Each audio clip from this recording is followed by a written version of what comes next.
पुनः विशेष रूप से यहाँ कुंद स्वामी समझा रहे हैं, श्रवण दीक्षा मोक्ष मार्ग है। उस श्रवण धर्म क्या है? उस श्रवण है कौन? जिसका सत्यार्थ मोक्ष मार्ग का श्रम है, वही श्रवण है। जिसने पंच समतियों, 5 समतियाँ, त्रिगुप्तियों, 3 गुप्तियाँ, पंचेंद्रिय संबूढ़ो, 5 इंद्रियों को संवृत कर लिया है, 5 समतियों से युक्त है, 3 गुप्तियों से युक्त है, 5 इंद्रियों को जिसने संवृत कर लिया, वश कर लिया है, जिद कषाय को जीत लिया है, दंसन नाण समग्गो, सम्यक दर्शन ज्ञान चार से संपन्न है, समरो सो ऐसा श्रवण ही संजदो भड़िदो। एक ग्रस्तों की व्याख्या नहीं चल रही है, श्रवणों की व्याख्या चल रही है। श्रवण ध्यान दो। जहां समतियां हैं, जहां गुप्तियां हैं, जहां 5 इंद्रिय का निरोध है, जहां कषाय पर विजय है, जहां दर्शन ज्ञान चारित्र एक साथ स्थापित है, ऐसा श्रवण ही संयमी है। जिसके दर्शन ज्ञान चारित्र में विकलता है, जो समतियों का समीचीन पालन नहीं कर रहा है, जिसके पास गुप्तियां स्पर्श भी नहीं कर रही हैं, जो कषायों को क्षणमात्र भी नहीं जीत पा रहा है, ऐसा श्रवण मात्र नग्न भेषी है, वो संयमी नहीं है। इसलिए नग्न भेष से मोक्ष नहीं होता है, क्योंकि प्रकृति में सर्वाधिक संख्या नग्न भेषधारियों की है। यदि कपड़े उतारने से, निर्वस्त्र होने से कोई श्रवण होता तो फिर तो जगत में जितने द्रव्य दिख रहे हैं मात्र मनुष्य गति के ही जीव हैं। देवों को स्वीकार कर लो, यही वस्त्र आदि पहनते हैं, बाकी सर्वत्र आपको निर्वस्त्र दिखते हैं। निर्वस्त्रपना मोक्ष मार्ग नहीं, निर्वस्त्रपना मोक्ष मार्ग नहीं, निर्वस्त्रपना मोक्ष मार्ग नहीं। पर निर्वस्त्र हुए बिना भी मोक्ष मार्ग ही नहीं है। निर्वस्त्र हुए बिना मोक्ष मार्ग सदता नहीं, मात्र निर्वस्त्र होना मोक्ष मार्ग नहीं है। मोक्ष मार्ग समतियों से, गुप्तियों से युक्त जीव है। इंद्रियों को जिसने संवृत कर लिया है, कषाय को जीत लिया है, दर्शन ज्ञान चारित्र में स्थित है, ऐसा श्रवण संयमी है। जो संयमी है वो मोक्ष मार्गी है। अब साधक सम्य अन्वेषण करें कि मेरे साथ, मेरे द्वारा क्या हो रहा है। सभी तटस्थ हो जाओ, मेरे साथ, मेरे द्वारा क्या हो रहा है।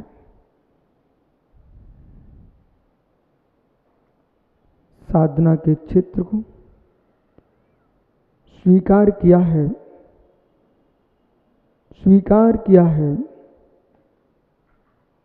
किस रूप को प्राप्त किया है।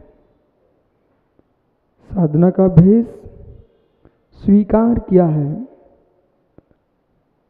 साधना के लिए कि साध्यता के लिए, यश के लिए, कीर्ति के लिए, प्रतिष्ठा के लिए कि कर्म क्षय के लिए।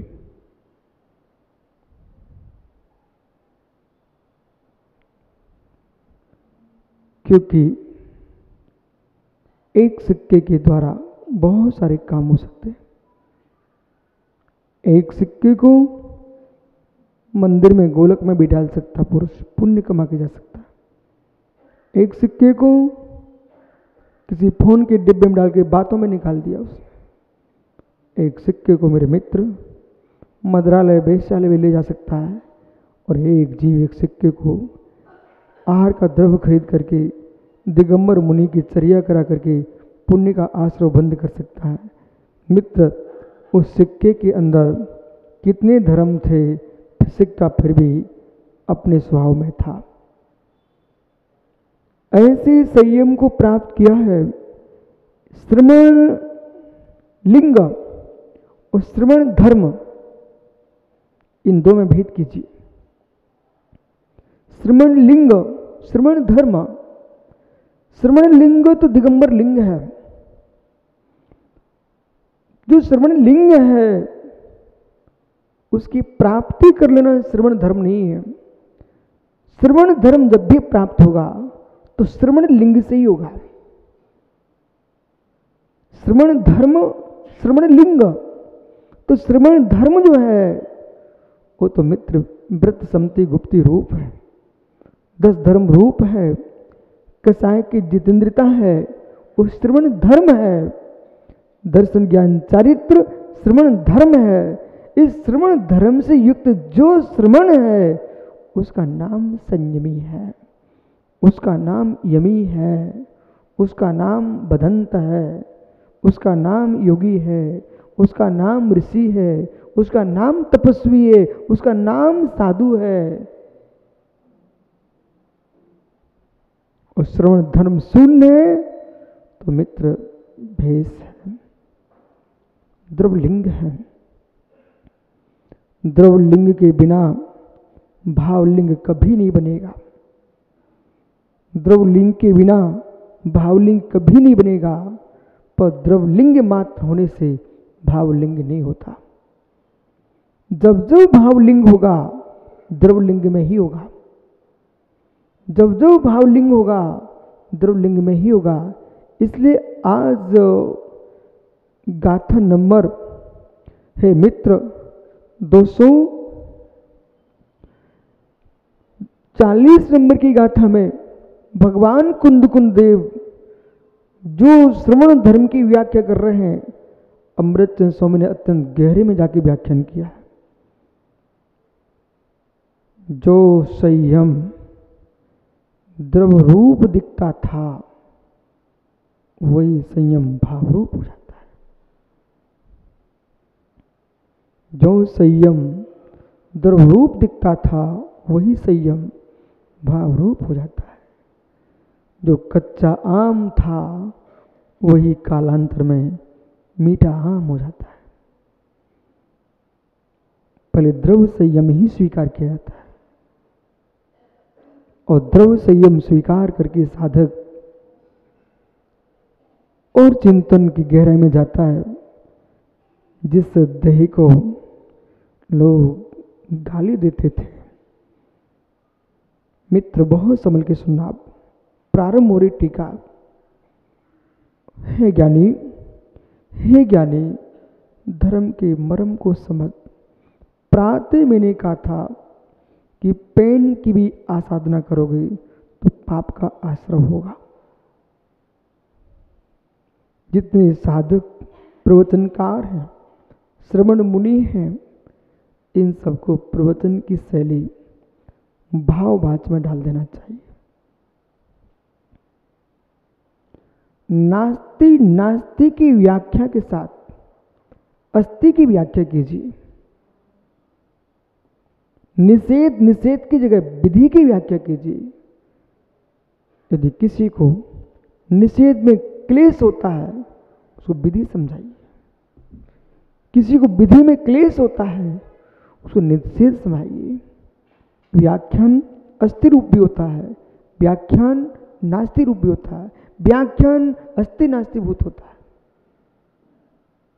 विध्यात्मक निषेधात्मक।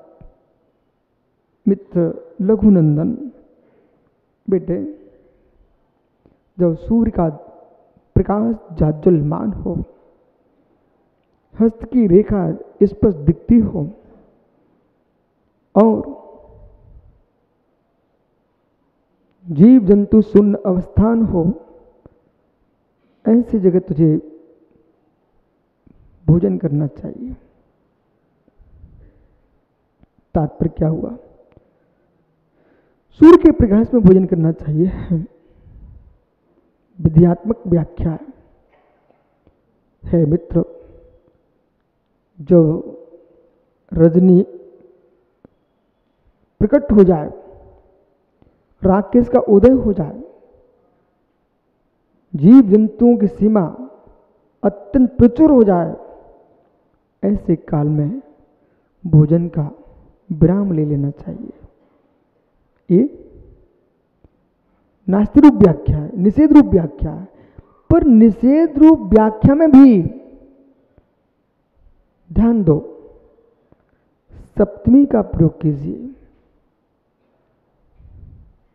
तो मधुरता आएगी।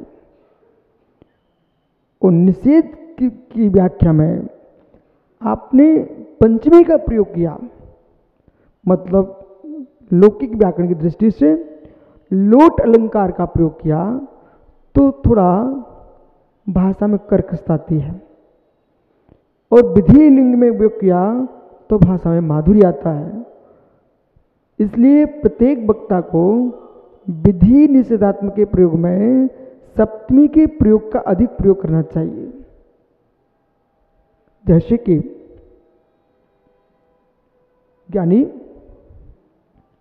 ज्ञानी आपको पढ़ना चाहिए है, नहीं, आवाज पर विधि लिंग का प्रयोग करके आवाज में विधि लिंग नहीं है। ज्ञानी आपको अध्ययन करना चाहिए यदि ज्ञानी बनना चाहते हो तो। ए भाई, ज्ञानी बनना है तो पढ़िए, लोट लकार हो गया, आज्ञावाची हो गया। आज्ञावाची आदेश जो होता है वो शत्रुवत होता है, और निर्देश जो होता है वो मित्रवत होता है। आदेश जो होता है वो शत्रुवत होता है, निर्देश जो होता है वो मित्रवत होता है। विधि लिंग निर्देश करता है और लोट लकार आदेश करता है। अब यह समझा रहे कि हे श्रमण, हे श्रमण, तू ध्यान दे, तू ध्यान दे, जिसके लिए छोड़ के आए हो, जिसके लिए छोड़ के आए हो उससे मत छूट जाना। ध्यान दो, हे श्रमण, जिसके लिए छोड़ के आए हो उससे मत छूट जाना। विशाल औरंगाबाद इसलिए आया था कि मैं पास में कचनेर जी के दर्शन करके आऊंगा। इस बहाने से घर से बोल के आया कि औरंगाबाद में कोई काम है तो मैं करके आता हूं। उसको लोभ इस बात का था कि मैं कचनेर जी के दर्शन कर लूंगा, परंतु पिताजी ने इतना काम बता दिया कि उसका पूरा समय औरंगाबाद में ही निकल गया। जिसके उद्देश्य से वो आया था वो तो अधूरा ही रह गया, पारसनाथ के दर्शन नहीं कर सका। मित्र, ऐसे हे श्रमण, तू मुनि बनने के लिए नहीं आया था, मुनि बनने के लिए नहीं आया था, निज के भगवान के दर्शन करने के लिए आया था। मुनि बनने में इतना समय लगा दिया परपंच में लिप्त होकर के कि मित्र भगवान के दर्शन ही नहीं कर सका। जिसके लिए तू छोड़ के आया था उससे ही छूट गया। जिसके लिए तू छोड़ के आया था, समझो मैं क्या बोल रहा हूं, जिसके लिए तू छोड़ के आया था उससे तू छूट गया। उसके दर्शन करना चाहिए था। निज भगवान आत्मा को नहीं निहार सका तो निर्गंत होने का सार क्या। एक सूत्र बना लीजिए, निज भगवान आत्मा को नहीं निहार सका तो मुनि बनने का सार क्या। प्रत्यक्ष यानी साक्षात्कार।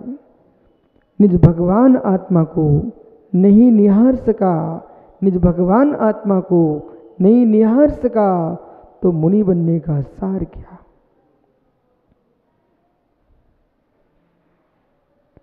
सार क्या। उस भगवान आत्मा को कैसे आप निहारें, 5 सम्मतियों को अमृतचंद स्वामी अंकुश कह रहे हैं। मतंग हाथी, मतंग यानी हाथी, उन्मत्त हाथी के लिए वश करना है तो मित्र अंकुश चाहिए। उन्मत्त हाथी के लिए अंकुश चाहिए, उन्मत्त मन के लिए ज्ञान अंकुश चाहिए। जहां ज्ञान अंकुश है वहां निज हाथी को बस करो। वो ज्ञान कैसा है? कोई भी वस्तु को, किसी पुस्तक को पढ़ लेना यहाँ ज्ञान संज्ञा नहीं है। तो ज्ञान क्या है? या खलु अनेकांत केतन आगम ज्ञान बलेना। ओहो, ये है ज्ञान। कौन सा? या खलु, जो निश्चय से अनेकांत केतन आगम ज्ञान बलेना। हम लोग सभी शास्त्रों को नहीं मानते, सभी ग्रंथों को नहीं मानते, जिसमें शादबाद अनेकांत की ध्वजा है, अनेकांत का चिन्ह है। ऐसा आगम ही हमारे लिए मान्य है। जिस ग्रंथ में अनेकांत शादबाद की शून्यता है, अनेकांत शादबाद से मित्र सुना है, ऐसा ग्रंथ आगम संज्ञा को प्राप्त नहीं होता। समझ में आ रहा है? जिस शास्त्र में अनेकांत शादबाद की विवेचना नहीं है, वह शब्दों का समूह है, शब्द चक्र है, तत्व चक्र नहीं है। बोलो चक्रेश भाई। जिसमें तत्व निर्णय नहीं है, जिसमें शादबाद नहीं है, जिसमें अनेकांत नहीं है, जिसमें सर्वज्ञ की वाणी नहीं है, वो शब्द समूह है, तत्व समूह नहीं है।